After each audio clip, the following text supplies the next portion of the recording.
É o ano de 49 a.C. A guerra civil se desloca por todo o Império Romano. O poder de Roma dominava todo o mundo mediterrâneo. A violência se espalha até o vizinho Egito, onde uma adolescente ocupa o trono de um reino antigo e místico. Ela vai se tornar uma das figuras políticas mais importantes da história antiga. E poder militar não é o único segredo de seu sucesso. A tentação sexual sozinha também não consegue explicar. Então, como esta rainha icônica desafia a morte em uma era brutal dominada por homens? Nós investigamos o domínio secreto do último faraó do Egito ao abrirmos os arquivos confidenciais sobre Cleópatra.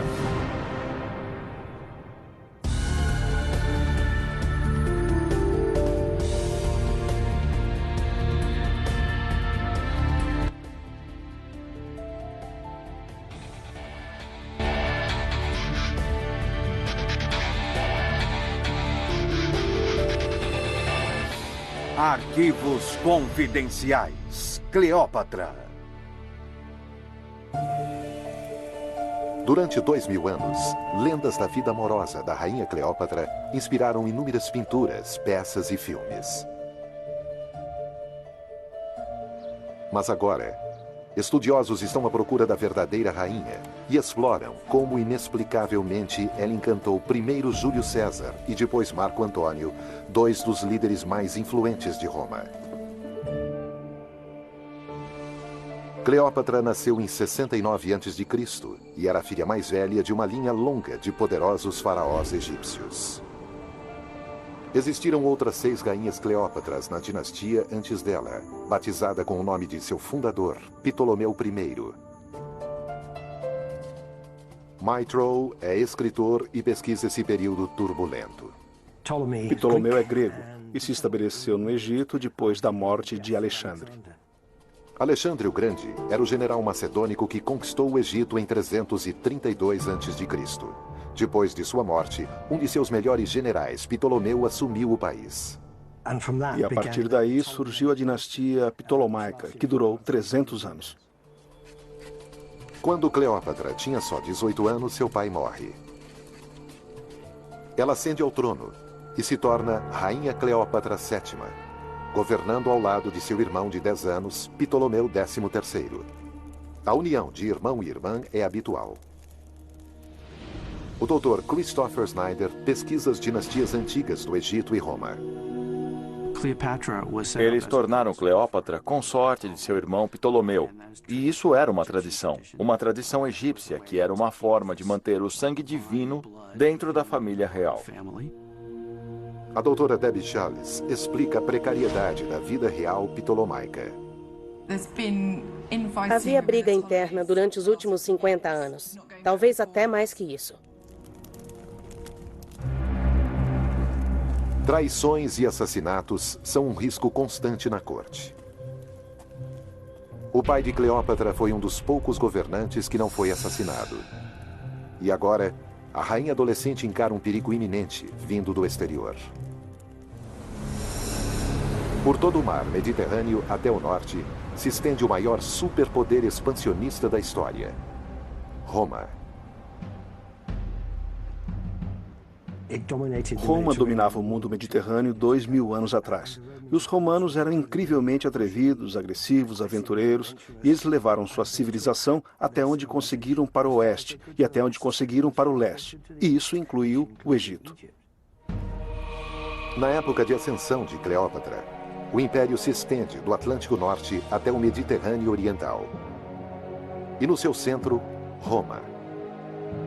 Naquela cidade grandiosa, a professora Valerie Higgins dá aula sobre história antiga. Existe uma ligeira brecha aqui. Eles não tinham conquistado inteiramente o Egito. Eles tinham conquistado alguns territórios próximos ao Egito, mas não o Egito propriamente dito. Mas o Egito é progressivamente trazido para dentro da esfera de influência romana. A influência de Roma sobre o Egito é financeira. Os antecessores de Cleópatra tinham pedido grandes somas em dinheiro emprestado para financiar seus problemas de poder interno. Para manter o poder de Ptolomeu XII, pai de Cleópatra, eles precisaram pedir dinheiro emprestado para pagar tropas militares ou pegar emprestado algumas tropas romanas. Então fizeram um empréstimo enorme de Roma. Felizmente, o Egito é um freguês com muito crédito. O Egito tem cereais. E lembrem-se que os governantes de Roma precisam manter seu povo feliz. E uma maneira óbvia de fazer isso é com fartura de comida. A fertilidade do Egito torna-o desejável e também o mantém em segurança. Se eles quisessem tornar o Egito uma província completa, eles precisariam nomear um governador. Um governador romano que poderia, com toda a riqueza que o Egito tinha por trás, desafiar a liderança em Roma. Se você consegue manter o governante nativo no trono, um governante nativo que é um rei cliente, então você tem o melhor dos mundos. No Egito, Ptolomeu XIII é um desses reis clientes, e sua irmã Cleópatra, sua rainha. Roma está sendo paga. Há uma paz frágil, mas que pode desmoronar a qualquer momento. Houve mudanças de humor no Senado sobre se Roma assumiria o controle do Egito. Apenas 3 anos depois do início do reinado de Cleópatra, uma luta pelo poder real no Egito dá ao ditador romano Júlio César a desculpa que ele precisava. Ptolomeu XIII tinha conselheiros que instigaram uma rebelião ou desacordo entre os dois e Cleópatra foi posta para fora. Cleópatra sobrevive, mas foge para o exílio. César leva suas tropas para o Egito sob o pretexto de mediar o problema entre a rainha e seu irmão. A única esperança da rainha deposta é ela conseguir convencer César a ficar do seu lado. Mas Cleópatra não tem nada a oferecer a César que ele simplesmente não consiga tomar, além de apenas uma coisa, ela própria.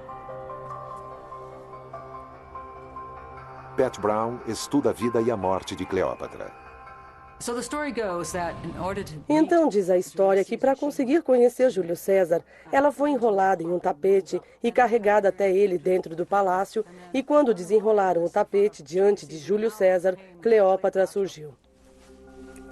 O historiador romano Plutarco escreve que César ficou encantado com a graça de Cleópatra e foi arrebatado por seu charme. Júlio César ficou na Alexandria e foi forçado a entrar em uma guerra civil entre Cleópatra e seu irmão. Ele realmente correu um grande risco físico e muitos de seus amigos se perguntavam por que ele se envolveu nesse tipo de conflito local. O envolvimento de César agora é total. Suas forças se ocupam com o exército egípcio. Ptolomeu XIII, irmão e inimigo de Cleópatra, morre.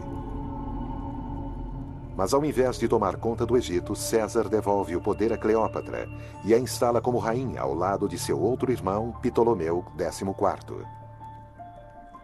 Cleópatra mantém seu país e está de volta ao trono. Como ela conseguiu encantar uma nação inteira e um ditador superpoderoso intriga historiadores.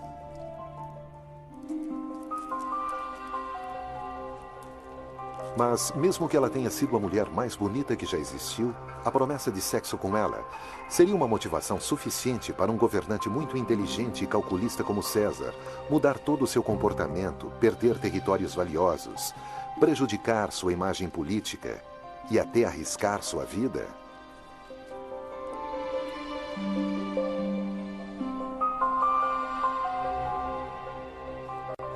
Agora, explicar isso é muito difícil e fascinante.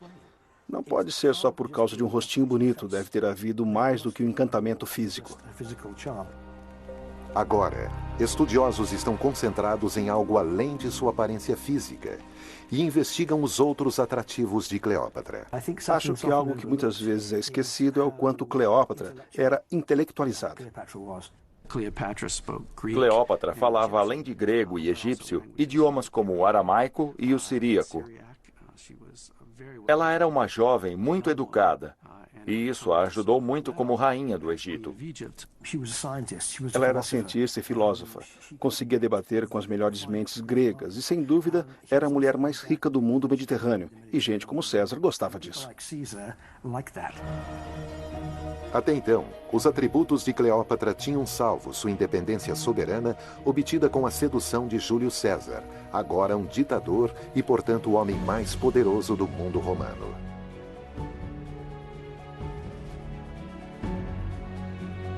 Mas é justamente o sucesso de César que vai causar sua queda. A República Romana é drasticamente antimonarquista e suspeita-se que o domínio de César é muito próximo de um reinado. Os romanos decidem que o tirano precisa desaparecer. E no dia 15 de março de 44 a.C., César é assassinado.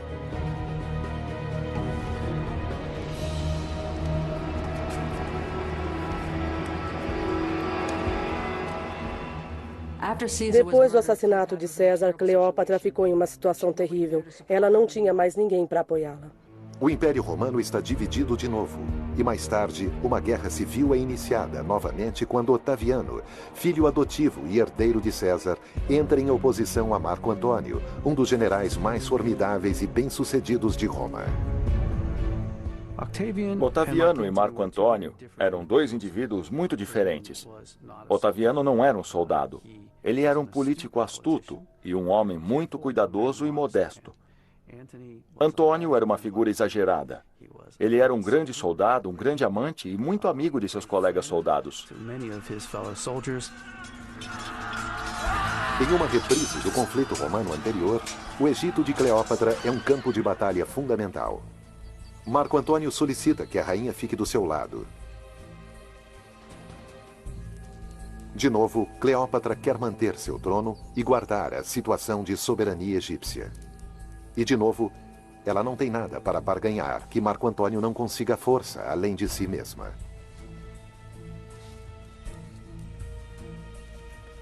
Pela segunda vez, Cleópatra precisa seduzir um dos homens mais poderosos do mundo.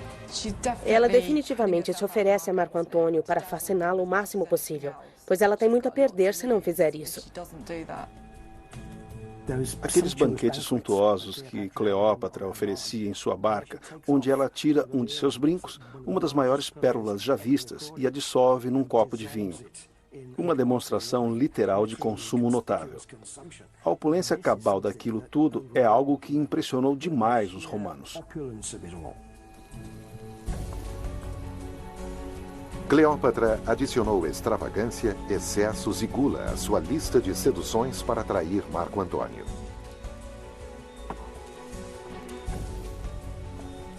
Demonstrações de riqueza e generosas ofertas de comida são intoxicantes. Efeitos que vão mais fundo do que os contextos culturais ou históricos. Na Universidade de Nova York, a doutora Lucy Brown examinou os cérebros de indivíduos que estavam recebendo estímulos positivos, sexual, financeiro e gastronômico. Vamos analisar a mudança em sua atividade cerebral nas diferentes regiões e vamos extrapolar a partir daí para diferentes sistemas cerebrais que estão envolvidos. Sim, isso é bom. Perfeito, muito bom. Os resultados da doutora Brown revelam que a reação no cérebro aos estímulos sexuais é similar à excitação produzida pela promessa de comida e dinheiro. Esses incentivos produzem efeitos neurológicos profundos que transcendem a cultura e a passagem do tempo e teriam funcionado da mesma forma 2000 anos atrás. Manter o sistema de recompensa ativo é o que Cleópatra estava fazendo ao fornecer todos esses maravilhosos contextos para César e Marco Antônio.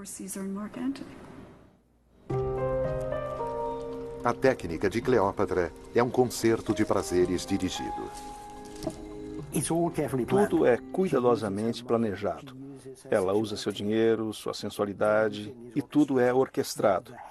O cabelo, o vestido, o perfume que ela usa, tudo é muito astucioso. Contudo, historiadores identificaram um aspecto estranho na sedução de César e Marco Antônio realizada por Cleópatra. Talvez o elemento principal de sua lenda era ser uma sedutora mágica oriental. É possível que os romanos, assim como os egípcios, acreditem que um faraó seja um deus em forma humana? Se Marco Antônio acha que a governante egípcia é divina, então talvez ele também esteja convencido de que tem relações íntimas com uma deusa viva. Eles acreditavam em deuses e deusas, eram reais. Os romanos normalmente realizavam rituais para ficar bem com eles. E aqui temos uma sociedade egípcia com deuses tremendamente poderosos, que pareciam existir desde sempre.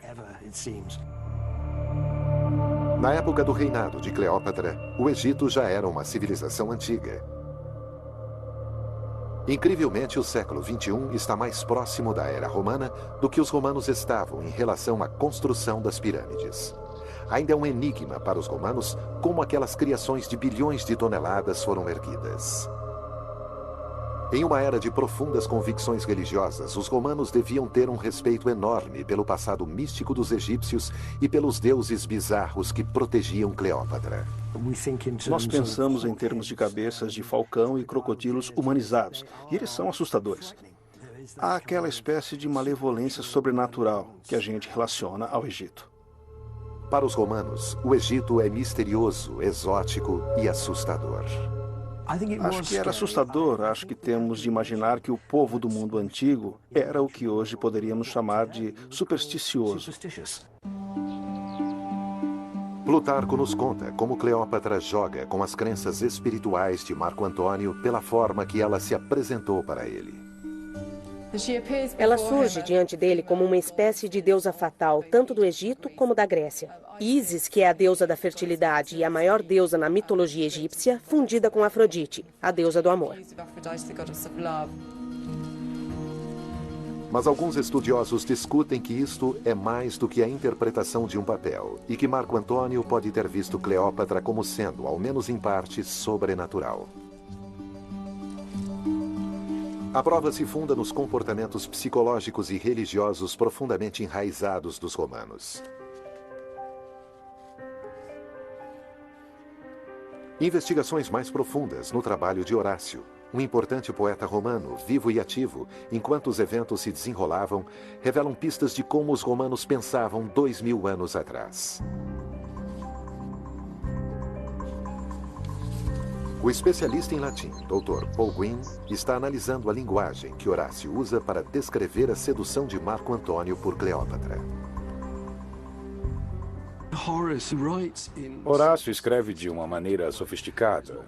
Não há uma só palavra em suas poesias que não tenha sido pensada e que não tenha sido colocada com cuidado e atenção. Ele notou algumas dessas palavras cuidadosamente escolhidas na descrição de Cleópatra feita por Horácio. Nós a vemos como, bem no meio do poema, um fatale monstrum. Então, como se traduz fatale monstrum? É sempre difícil. Ambas as palavras, separadamente, têm conotações religiosas. Fatale significa mexer com a morte. Fatal num sentido em que significa cheio de fatalismo. Monstrum é algo que se deve respeitar e tomar cuidado com, e também, ao mesmo tempo, um monstro é algo fora do comum.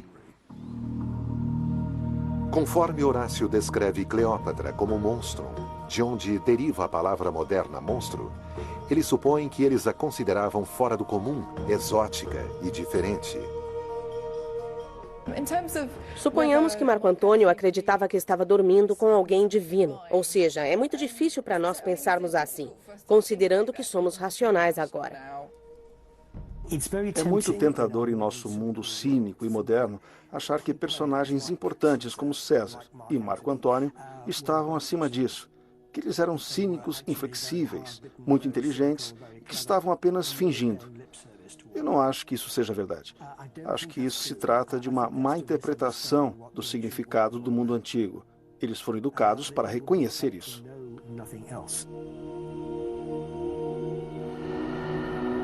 A pesquisa indica que César e Marco Antônio podem ter acreditado que Cleópatra realmente era uma deusa. Isso é um reforço irresistível para seu plano principal. Acho que estamos diante de uma combinação de fatos aqui. Temos seu senso de presença física, sua beleza que pode ter sido acentuada com maquiagem, roupas, penteados, e temos a capacidade que ela tinha de falar vários idiomas e receber convidados. Temos a sensualidade dela, temos seu poder, Ela era o faraó do Alto e Baixo Egito.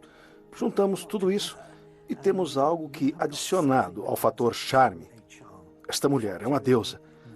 Acho que para pessoas como César e Marco Antônio, isso deve ter sido extremamente poderoso. Depois de seduzir Marco Antônio completamente, o casal forma uma parceria. Marco Antônio ganha a riqueza do Egito. Cleópatra mantém sua vida, seu trono, e o Egito continua sendo uma nação independente. Pago por riquezas egípcias e alimentado por cereais egípcios por um tempo, os exércitos de Marco Antônio e Cleópatra resistiam aos de seu inimigo Otaviano. Mas a que preço? O conservador Otaviano teria usado o estilo de vida ostentatório de Cleópatra contra Marco Antônio. Ele teria, lá em Roma, tentado convencer os romanos que o soldado confiável Marco Antônio tinha sido atraído pela sedução maldosa do Oriente. No final, seus compatriotas se voltam contra ele. E mesmo com os recursos do Egito, Marco Antônio não consegue resistir ao poder militar genuíno de Roma. No dia 1º de agosto de 30 a.C., quando Cleópatra tinha 39 anos de idade, ela e Marco Antônio se rendem.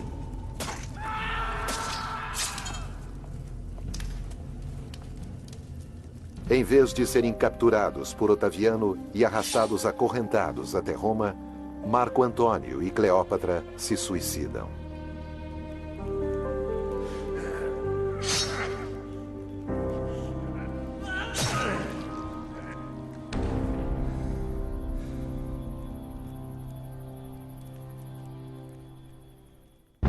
Otaviano assume o governo do Egito e impõe regras diretas de Roma. O país finalmente se torna mais uma província romana. O país só será governado por um egípcio nativo novamente 2000 anos depois. A última rainha do Egito está morta, mas ela sobreviveu muito mais tempo do que se esperava. Ter tido Júlio César e Marco Antônio como seus amantes permitiu que Cleópatra mantivesse o poder e estendesse seu poder por mais anos que qualquer outra mulher egípcia talvez tenha conseguido. Apesar de tudo, mesmo na morte, o controle de Cleópatra sobre a imaginação dos romanos está mais forte do que nunca. É comum, no mundo clássico, a destruição das imagens dos inimigos conquistados. O biógrafo grego Plutarco escreve que, embora Otaviano ordene a destruição das estátuas de Marco Antônio, as de Cleópatra são mantidas.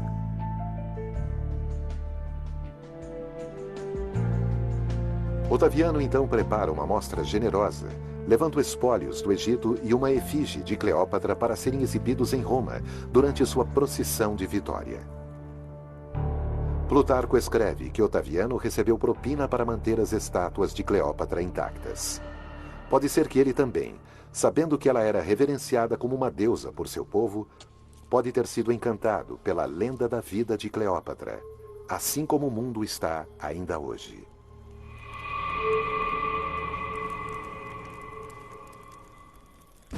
Versão Marshmallow São Paulo.